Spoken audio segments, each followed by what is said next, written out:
Next, eighth question.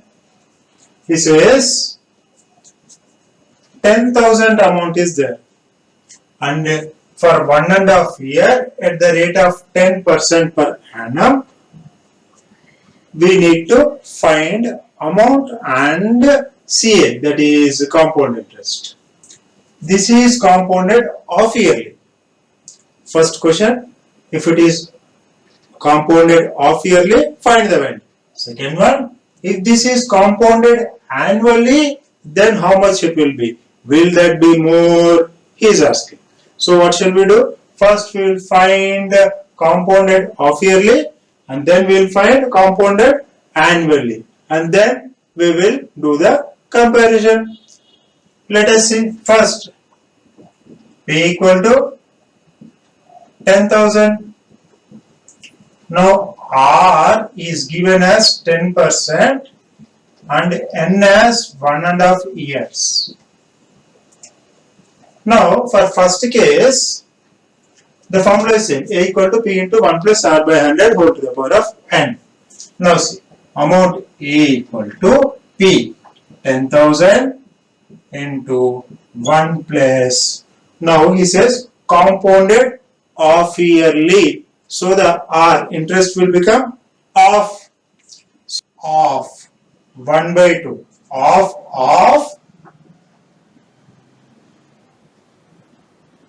this R 10% divided by 100. Now this we are taking half yearly, so we made it as half of this. Why? Because this is given per year. Per 1 year this is 10%. We are taking half yearly. So for half year the interest will be half of it. And he says for 1.5 year. So half year, this is the interest rate. In 1.5 year, such half years, how many will be there? 3. Half year, half year, half year. 3 will be there. So N we will take it as 3. Simplify. 2 ones are 2 fives are 5 ones are 5 20s are 20 plus 1 21 by 20. So this is 10,000 into 21 by 20 whole cube 3 times. So this is 10,000 into 21 by 20 into 21 by 20 into 21 by 20. Then if you do the simplification, we will get as 11,576.25. When we do the simplification, this is the amount we are getting.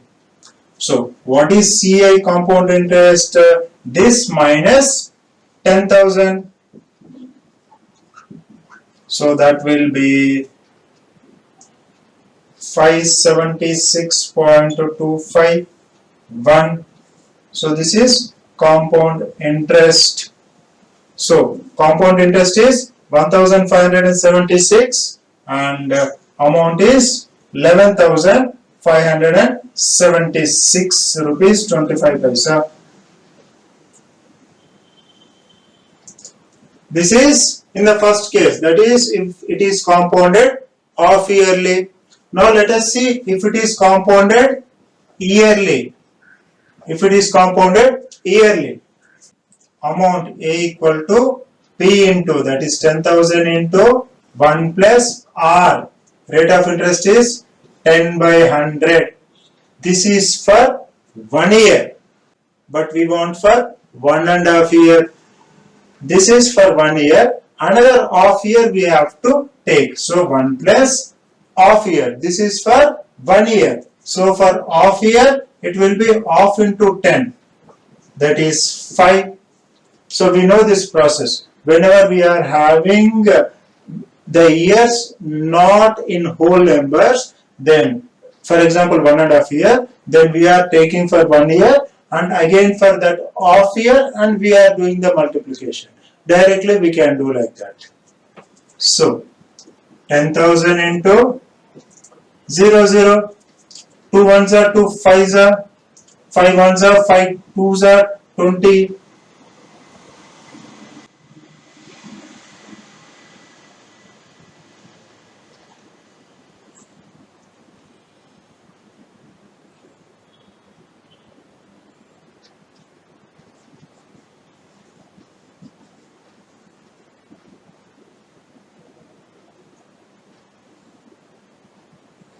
Ten plus 1, 11 by 10 into 20 plus 1, 21 by 20,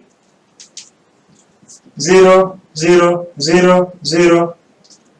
Multiply and cancel, we will get 11,550.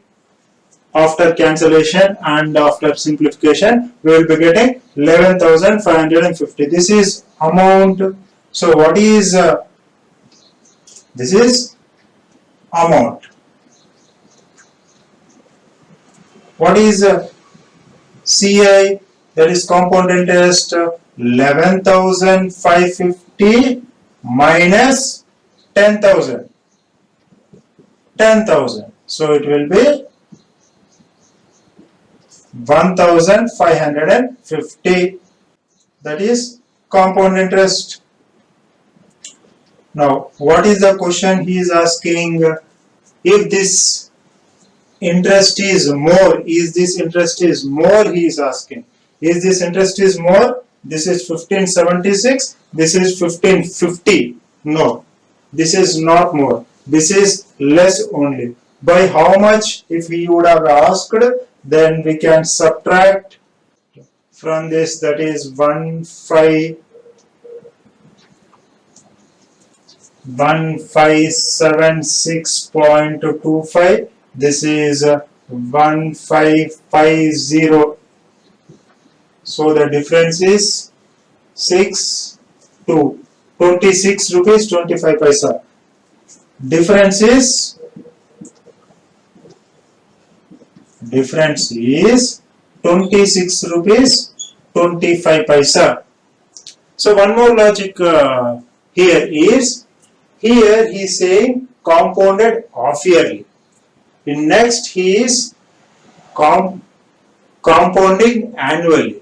Generally, when we compound annually, we will take the interest for 1 year. Whereas if you compound half yearly, after 6 months only we are taking the interest and that is added to the principal. So again on that we are calculating the interest. So we will be getting more interest. So when the duration is less, that is here it is annually, this is half yearly. So when it is decreasing, the interest what we get is more. For example, if this is compounded quarterly, then in that case the interest will be even more than this amount. So by this we can say here the interest is less and here the interest is more. How much it is? The difference is 26 rupees 25 paisa.